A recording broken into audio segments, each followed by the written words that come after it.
দেখো এবার এই ম্যাথটা একটু খেয়াল করো তো। এই ম্যাথটা করার আগে আমি তোমাদেরকে একটা সূত্র দিই, হ্যাঁ? এই সূত্রটা নতুন সূত্র। তোমরা যেহেতু এর আগেকার যে সূত্রগুলো পড়েছো, যে B A plus B whole square, আর আরেকটা এ মাইনাস বি হোল স্কোয়ার। শোনো, এই সূত্র দুইটাকে আমরা দুইভাবে লিখতে পারি। সেটা কি? এটাকে যদি লিখি তাহলে কি লিখতে হবে বলো তো? এ প্লাস বি ইন্টু এ প্লাস বি। হ্যাঁ, আচ্ছা, এই যাতে তোমরা দেখতে পাবে না, একটু সাইডে এদিকে সরাই লিখি, খেয়াল করো। এটার সাথে এই সূত্রের মানে মিল নাই, মানে এই সূত্রটার ওইটা আসলে আলাদা। তারপর এটা আমি তোমাদের বোঝার সুবিধা বলছি এই জন্য, মানে এরপর একটা তোমাদের বুঝতে সুবিধা হয়ে যায়। এই স্কোয়ার যদি থাকে, এটা যেমন এ square plus two A B plus B square, এটা বোঝায় এ square plus two A B plus B square, এটা বোঝায়। এইটাকে যদি আমরা ভেঙে লিখি, কারণ আমরা তো লিখি এ স্কোয়ার সমান কি এ ইন্টু এ লিখি না, তার মানে কি এ প্লাস বি হোল স্কোয়ার, তার মানে কি এরকম এ প্লাস বি দুটো গুণ আছে। এটাও দেখো, যদি এর সাথে এদেরকে এর সাথে একবার গুণ করো, বি এর সাথে গুণ করো, বি কে আবার এর সাথে বি এর সাথে একবার গুণ করো, তাহলে দেখবে এটাই আসবে। সো একই জিনিস। আশা করতেছি এটা নিয়ে তোমাদের কনফিউশন হওয়ার কোনো কারণ থাকবে না। তাহলে এ প্লাস বি এটা আমরা লিখতে পারি। সেম একই রকম ভাবে এ মাইনাস বি যদি থাকে হোল স্কোয়ার, এটাকে আমি লিখতে পারি এ মাইনাস বি গুণ এ মাইনাস বি, এটা লেখা যায়। তো এবার আমরা যে সূত্রটা পড়বো সেই সূত্রটা হচ্ছে, এই সূত্রটা কিন্তু মুখস্থ করতে হবে। এই সূত্রটা এর আগে তোমাদেরকে লিখে দিই নাই, এটা এখন দিচ্ছি, তাহলে এখন এটা লাগবে এ স্কোয়ার মাইনাস বি স্কোয়ার। এ স্কোয়ার মাইনাস বি স্কোয়ার এই সূত্রটা হচ্ছে কি বলতো? এ প্লাস বি ইন্টু এ মাইনাস বি। তাহলে এ স্কোয়ার মাইনাস বি স্কোয়ার এই সূত্রটা হচ্ছে এ প্লাস বি ইন্টু এ মাইনাস বি।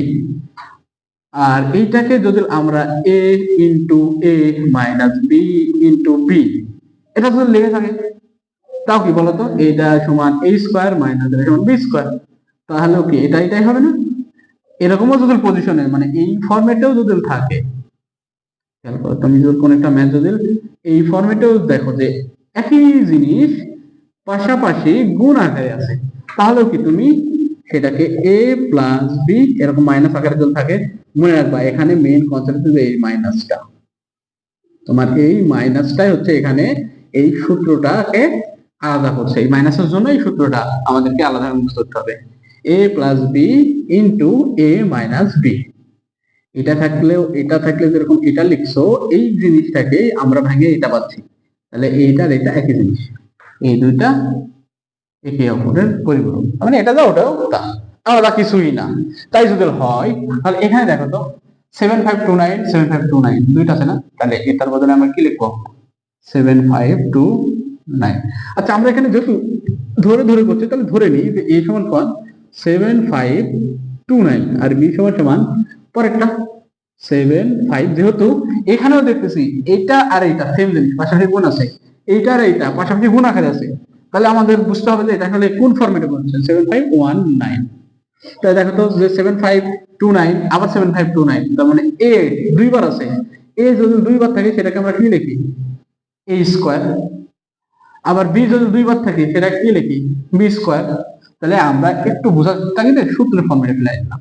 তাহলে এ স্কোয়ার মানে কি 7529 হোল স্কোয়ার, আর এখানে বি স্কোয়ার মানে কি 7519 হোল স্কোয়ার, মানে কি 7519 হোল স্কোয়ার। আর নিচে যা ছিল তাই 7529 যোগ 7519, এটা সাইড নোটে রেখে দিলাম। তো দেখো তো এইটা a স্কয়ার মানে বি স্কয়ার সূত্র, a plus B into a minus B. a plus B এর জায়গাতে কি আছে? 75 আছে, 7529 প্লাস সূত্রের প্লাস বি এর জায়গাতে কি আছে? 7519। তারপরে কি দেখো তো সূত্র a মাইনাস বি, তাহলে ইনটু a এর জায়গাতে কি আছে? 7529 মাইনাস বি এর জায়গাতে কি আছে? 7519 হলো। আর নিচে কি আছে দেখো তো? 7529 প্লাস 7519, এটাকে আমরা ব্র্যাকেটে রাখতে পারি।